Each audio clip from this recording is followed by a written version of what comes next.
شر پیدا کر سکتے ہو، تم صرف انتشار پیدا کر سکتے ہو، ہم اتحاد پیدا کریں گے۔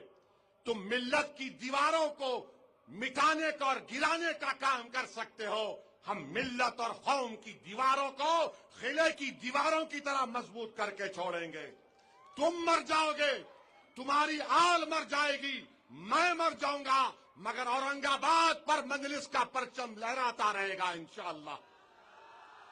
میرے عزیز دوستوں اور بزرگوں، ان کے بارے میں بھی شاعر نے اچھا کہا تھا، ارے یہ گاڑی پہ یوں یوں۔ شاعر نے کہا تھا ان لوگوں کے بارے میں، بزدلوں کے بارے میں، وہ جن کی اپنی لنگوٹیاں پھٹی ہوئی ہے، وہ جن کی اپنی لنگوٹیاں پھٹی ہوئی ہیں، ہماری پگڑی اچھالنے میں لگے ہیں۔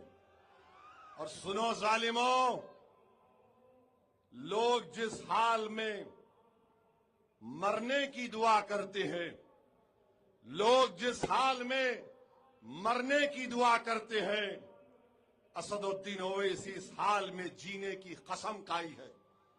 تو تم یاد رکھو، یہ کھیل مت کھیلو، یہ کھیل مت کھیلو۔ چناؤ لڑو، ہارو، زمانہ ضبط ہوگی، اپنے گھر میں بیٹھو۔ اگر تم یہ کھیل کھیلنا چاہ رہے، بابو یہ T20 تم شروع مت کرو، مہنگا پڑے گا۔ اور ہم اورنگ آباد کی پولیس کو بول رہے ہیں، لا اینڈ آرڈر اگر کوئی ہاتھ میں لے رہا ہے تو پولیس کا کام یہ ہے کہ ان کو آپ دبئی کو بھیجائیے، ان کے تمام حرام خوری کے اڈوں کو بند کریے۔ یہ بھاکڑے پہلوان، آ رہا ہوں 10 تاریخ کو تمہارے پاس، آؤ دیکھیں گے۔ ارے یاد رکھو، لوگ مجھے چیلنج کرتے ہیں، تو آئے تو گولی ماروں گا، میں جاتا ہوں وہاں پر۔ مجھے مزہ آتا ہے خطرات میں زندگی گزارنے کا، اور تمہارے جیسے 56 کو دیکھ چکا ہوں۔ اگر میرے مہاراشٹر کے صدر سے کوئی بدتمیزی کرے گا تو اورنگ آباد کی عوام 15 تاریخ کو اس کا جواب دے گی۔ نہ اینٹ سے دے گی، نہ پتھر سے دے گی، نہ گالی سے دے گی، بلکہ پتنگ کے نشان پر بٹن دبا کر آج کی بدتمیزی کا جواب تمہیں ملے گا انشاءاللہ تعالی۔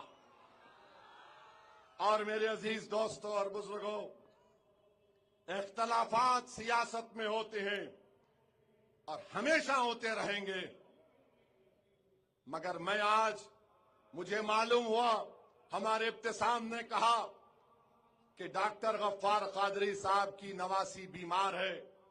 میں نے اللہ سے دعا کی کہ پروردگار ان کی نواسی کو اللہ صحت دے دے، شفا دے دے۔ ڈاکٹر صاحب آپ مخالفت کرو، کوئی بات نہیں، مگر آج آپ کی نواسی بیمار ہے، اللہ اس کو صحت اور شفا دے دے۔